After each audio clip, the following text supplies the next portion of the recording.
Hey, what's going on? You know who it is. You know what it is. All right, you guys, peep game. Was gonna go to the gym, but I ain't got my gym shoes on. Got on some fucking slip-ons and shit. Got on some Nike slip-ons and shit. So you can just forget about that.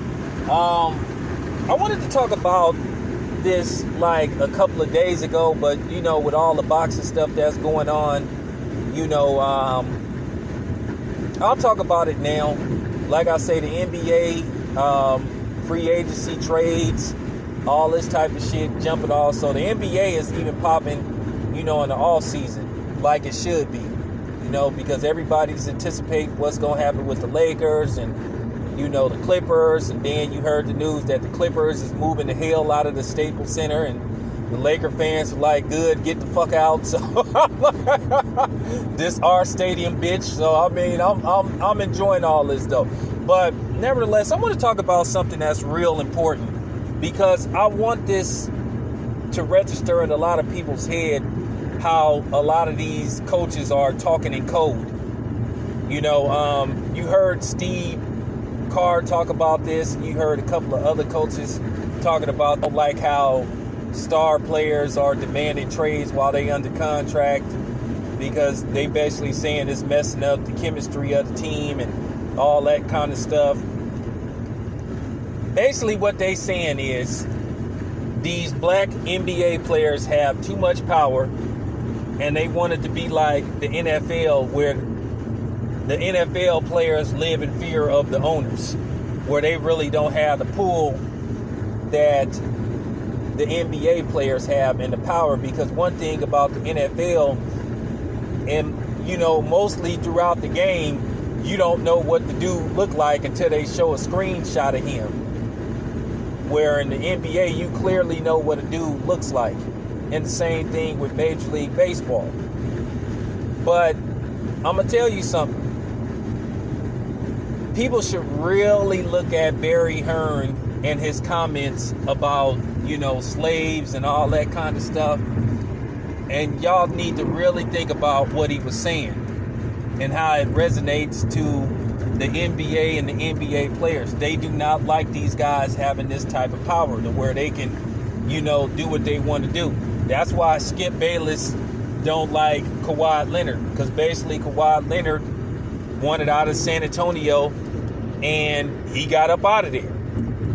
Me, myself, you shouldn't hold a player hostage. If he doesn't want to play for you, all this, we not trading the dude because he say so, well, all that's going to happen is you going to piss him off, and then when free agency comes, you going to lose him anyway. It's best to get something for the dude, you know, while you can. See, everybody, and I'm going to tell you something why people so mad. People really mad at what Kawhi Leonard did, where he did the one and done with Toronto, but at the end of the day, he won them a championship.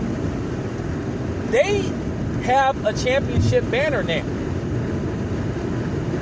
That's the first NBA Canadian team to win an NBA championship. And they need to be grateful. See, you know what the problem is? This is why a lot of people really despise Curt and try to pretend that they don't. And this is why I was telling a lot of you dummies to stop hating on Kevin Durant for signing with the Golden State Warriors. But y'all the same people that's complaining about this. Because like I keep telling you, a lot of these franchise owners who happen to be white in most cases, they do think like Berry Hearn. They think of these dudes as livestock. And they hate the fact that these dudes can do what they want. It was funny. Me and 7-8 had a conversation where we was talking about this. And 7-8 believe they next collective bargaining agreement, they gonna try to pull something, that they gonna try to stop this. But you know, at the end of the day, Steve Kerr is just trying to, you know, curb whatever you want to call him. He started to show what time it is with him, because like I said, these coaches and these owners have the same type of thought process. And you know what I mean by that. It shouldn't take a genius to figure out what I'm trying to say. This is why I'm gonna forever be grateful to Curt Flood. And the funny thing is, right? They talking about players shouldn't demand trades while they under contract. Oh, but wait a minute. But the team, the GM can trade you whenever the hell they want to, right? So basically, don't ask for a trade. Let us trade you when we get sick of you. Nah, sorry. I'm not rolling with that. That's basically what they saying. They basically saying, let us get rid of you and let us tell you when you wore out your welcome. We want to have the power. They always look at these dudes like, and that's the problem. A lot of these owners look at these dudes like they're beneath them. Like they just, you know what I'm saying? Just a nobody. But keep in mind, this nobody or this person that you think is beneath you, he helping you make millions of dollars per year, in particularly more than likely this black guy. Think about that. He's helping you make millions of dollars a year, and then as a whole, they're helping the NBA generate billions of dollars. At the end of the day, like I keep saying, people don't come see owners. People don't come see referees. People don't come see, you know what I'm saying, general managers. They come to see the players. So the players should have the power. They should be able to control their own destiny. Because back in the day, you know, 40 something years ago, the only way you could get out of a contract is via trade. And like I said, Curt, you know what I'm saying, Curt Flood out of Oakland fought for free agency. And a lot of people don't give him credit for that, and that kind of pisses me off. You know what I'm saying? He the reason why guys like Mike Trout getting these $400 million, these absurd contracts. He paved the way. If it wasn't for him, you'll be stuck playing for whatever team until they work. But now you have the right to go wherever you want to go on your own. But like I was saying, a lot of these like Berry Hearn. Now I know some clown go come on here and say, "Oh, well, Berry Hearn didn't mean it in a racial way." Yes, he did. Because otherwise, why he waited till two black dudes was around him to say that. Y'all can't never answer that question. And like I said, the problem is with the fans and the owners, they really think that they own these brothers, and they don't. Just like that dude that was in Utah that was calling Russell Westbrook out his name, calling him, well, you know what he was calling, and then tried to lie and say he didn't, and tried to lie and say he didn't say that to him, and then people caught him. But they think it, you know what I'm saying? These people think of these dudes as they personal servant and all that stuff. And the funny part about it is, these dudes make way more money than you. You don't own these dudes. For real. I know that Adam Silver is saying that he want to come up with a new terminology for the owners of teams.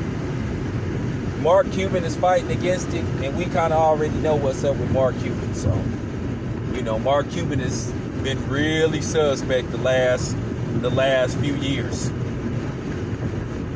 I mean, he do a good job of hiding it. But a lot of guys think like, you know, these owners think like the dude that used to own the Houston Texans, talking about we can't let the inmates, all that type of shit. First of all, you ain't no inmate. But you see how these dudes, these predominantly white owners, refer to these black athletes, slaves, inmates, all that type of stuff. No, my player. They're your player. You know what I'm saying? But a lot of them have that Berry Hearn mentality. They really do. You know? They look at these dudes as like livestock, for real. You know? And that's unfortunate, and they need to stop thinking that way. Because at the end of the day, technically you don't own those players. You own the team. You know what I'm saying? Basically, you're paying a player to win games and go out there to perform and help you generate money. So, you know, it is what it is. So, like I was saying, man, a lot of these dudes think like Berry Hearn. They really do. Talking about now we gotta call you Mr.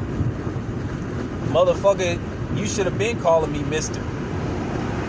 Because if you don't, I'll call you something that you don't want to get called. But nevertheless, thank you for listening.